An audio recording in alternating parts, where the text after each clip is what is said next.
It would be easy to say that Brazil is a beautiful country, but between ghosts and crime, there are some places that you should probably avoid at all costs. And hey, if there's a place in Brazil that you think we should avoid, let us know about it in the comments below. Number 10. Brasilia City Hall. Starting with a haunted government building, which is honestly every government building if you think about it. Located within the federal district of Brasilia, this massive government structure reportedly began its existence as a mortuary, with bodies regularly being interred there for long periods of time before their eventual burial. As the years have gone by, visitors have reported the slamming of cabinets, windows, and doors with no crosswind or anyone else present in the building. The building has also burned down at least once, with the flames supposedly reigniting while construction efforts had begun. Number 9. Anywhere in Rio marked CV. It's time to talk about crime. Regardless of your stance on what the solution to crime is, if you're visiting Rio and you find any area marked with the letters CV, it'd be a really good idea to leave. This is the telltale sign of the gang Comando Vermelho, or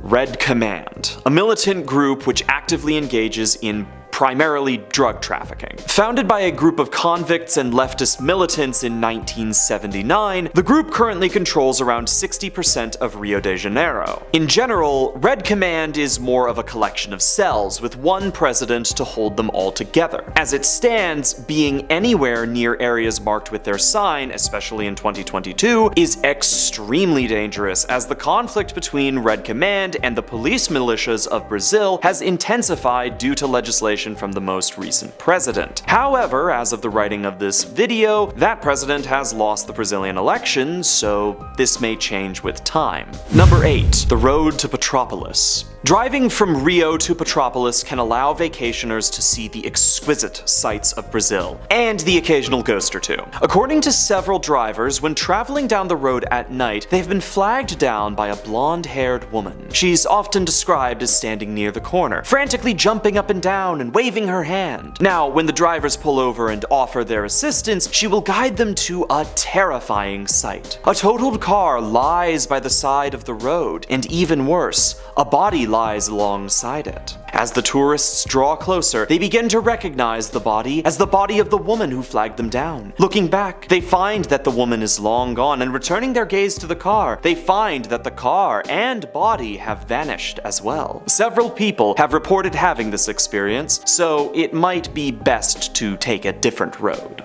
Number 7. Oscar Niemeyer's house. Returning to Brasilia, we find ourselves with a recent and interesting tale. See, some ghost stories can be easy to poke holes in, but it would be difficult to deny that the teller of this tale possesses some credibility. When Oscar Niemeyer passed in 2012, President Michel Temer took up residency on one of the homes he designed, the Palácio da Alvorada. According to Temer, something felt wrong about the house. Quote, "I wasn't able to sleep right from the first night. The energy wasn't good." His wife reported the same thing, apparently even calling in a priest to perform an exorcism, which didn't work. Even stranger, the only member of the Temer family who was unaffected by the haunting was young Michelzinho, who reportedly adored the house, and was likely sad when they vacated the premises in 2017. Number 6. The Dream Beach. Itanhaém is reportedly one of the nicer places to visit in Brazil. Bordering the Atlantic, the city is home to a number of beaches that are both beautiful and picturesque. The iconic Praia dos Sonos, the exquisite Cama do Anchieta, the audacious Praia dos Pescadores, and of course,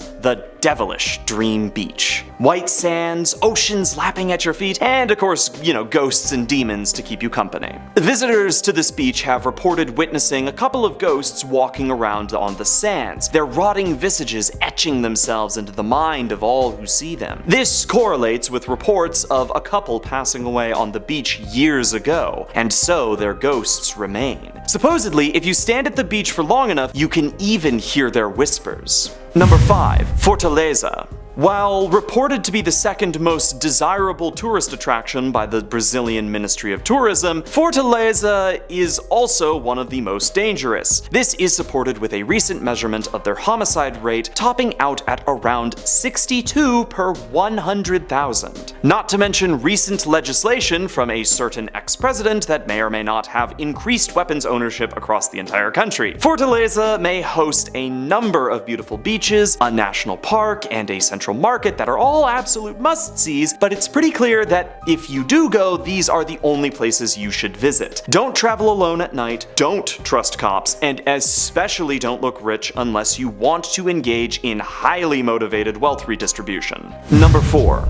Minas Gerais, the Grande Hotel. The Grande Hotel, located in Cambuquira, is a highly rated hotel beloved by guests and specters alike. When checking in, hotel visitors have observed strange phenomena: the creeping touch of cold hands sliding across their skin, the strange sounds of knocking that has no source no matter how hard they look. Not just knocking, but the further they travel throughout the hotel, the more that guests have reported hearing distant discussions and conversations in languages that could not be spoken by human tongues. Not even the German guests could figure it out. All of these experiences pale in comparison to the Minas Gerais' most infamous room, room 204. In 2009, a ghost hunting team by the name of Ghost Hunters International was sent to determine if the Minas Gerais was haunted. Hearing about room 204, they set themselves to begin recording footage, and lo and behold, the hunters captured footage of not only mist inside the hotel, but a full-body apparition. Number 3. Feira de Santana. Slightly north of Salvador lies the largest commercial center in the state of Bahia, Feira de Santana. I'm not going to beat around the bush here, don't go to Feira de Santana. If the homicide rate of 67 per 100,000 isn't enough to convince you, how about the fact that most major publications have rated it as the 9th most dangerous city in the world? Once again, the causes for this can be entirely levied on the Brazilian government, whose militarization of their police force has led to a massive structural